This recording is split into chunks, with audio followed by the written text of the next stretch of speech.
Hey everybody, it's Wootini from GayGamer.net here with another weekly video podcast. This week, the big news, obviously, I think you can already guess. The big news is that Nintendo has finally announced a release date for Animal Crossing New Leaf. And everyone with a 3DS will be able to play it on June 9th.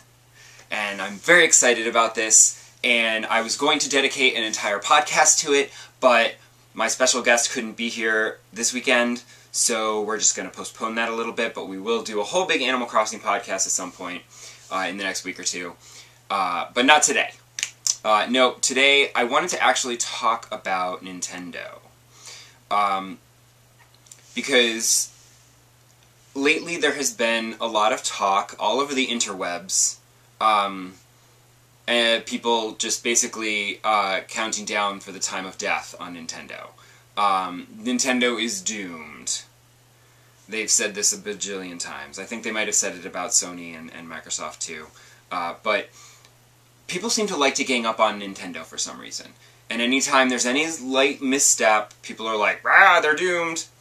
And they're all just like, "Look at the Wii U, it's a disaster." And I'm like, okay, but look at the 3DS. I mean, the 3DS was kind of a disaster when it first started, and everyone basically said, oh, the 3DS is dead on arrival, it's doomed, there are no good games, and nobody wants one.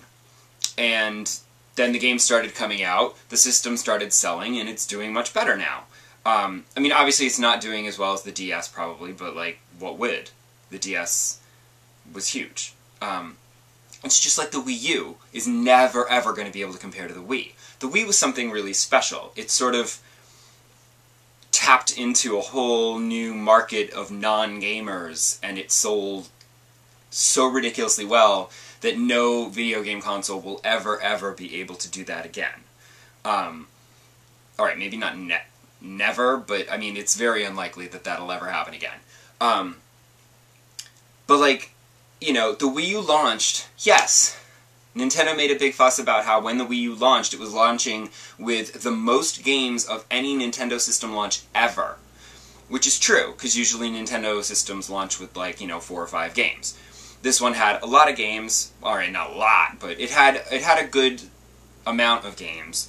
The problem is that none of them were really those big system sellers that, you know, you need.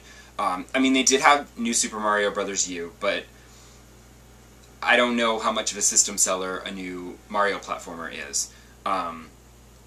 Personally, I know that when the Wii launched, I was there on launch day, picking up my copy of Legend of Zelda Twilight Princess, and I was just whatever. I mean, Wii Sports is great too, but I was just like, I want Zelda.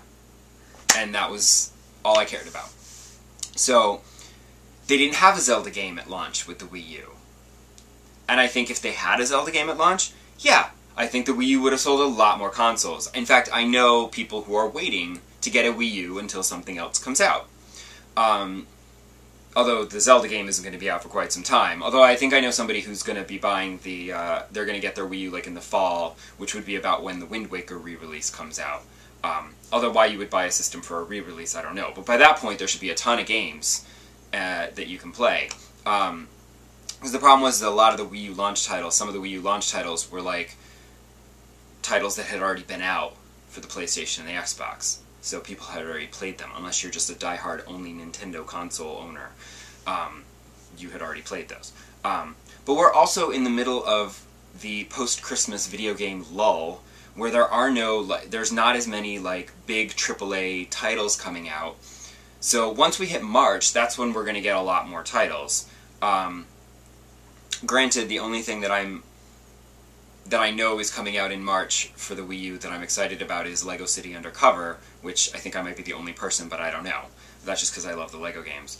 There's a bunch of 3DS games coming in March, which are great. So, you know, I feel like these people, they like to just jump on Nintendo and proclaim them doomed. And it's annoying. I mean, did they do that when the PlayStation 3 came out? And everybody was like, okay, where are the games? Did they do it? I mean, with the Vita, I have been making jokes about the Vita, right? So, like, about how there's no games. I've been saying how there's no Vita games that I want to play. I don't want to own a Vita. The Sony people, you know, people, the Sony fans would like message me, they send comments, and they're like, how dare you say that the Vita has no games? There are lots of great games for the Vita. And I'm like, that's fine. They're just not the great games that I want to play. So, but after all of that, now I'm at the point where I'm thinking, I'm about ready to buy a Vita, I think. There are enough games that it would be worth purchasing the system because I would have enough games that it would be worth getting the system because I will have games to play. You know, I mean, buying a Wii U, right now I've still only got 2 Wii U games. I've got Nintendo Land that it came with, and I got Zombie U, which I bought with it. Oh, I'm sorry, I also have Sing Party. And it's like, okay, you have that. It's like, that's all you've got. But my Wii U still gets a lot of use. I use it every single day, if only for the Wii section of it, where I can use my Wii Fit to weigh in every day and to play Animal Crossing.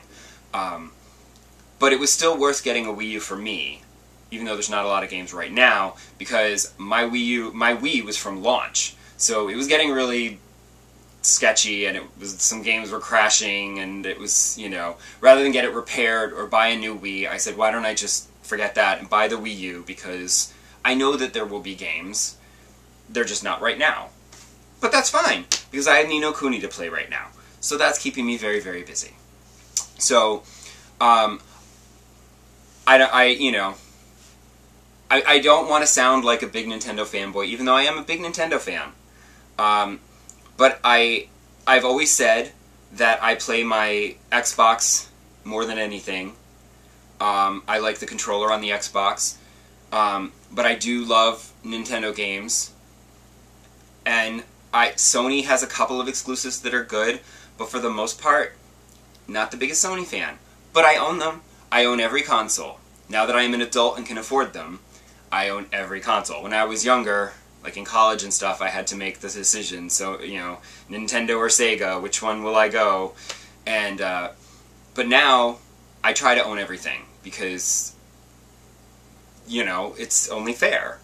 You know, if I'm gonna try to cover video games, I feel like I need to be covering all of them. So that's why I will be getting a Vita. I wasn't gonna waste, you know, $300 on a Vita so that I could play one game. Now, maybe I will. To play more than one game, obviously. So, I'm pretty sure that the rumors of Nintendo's death are greatly exaggerated. And next week, Sony is going to be having their big mysterious announcement that everyone's assuming is the PlayStation 4 announcement. So come back next week, and I'll probably have some things to say about that. And I will see you then. Bye.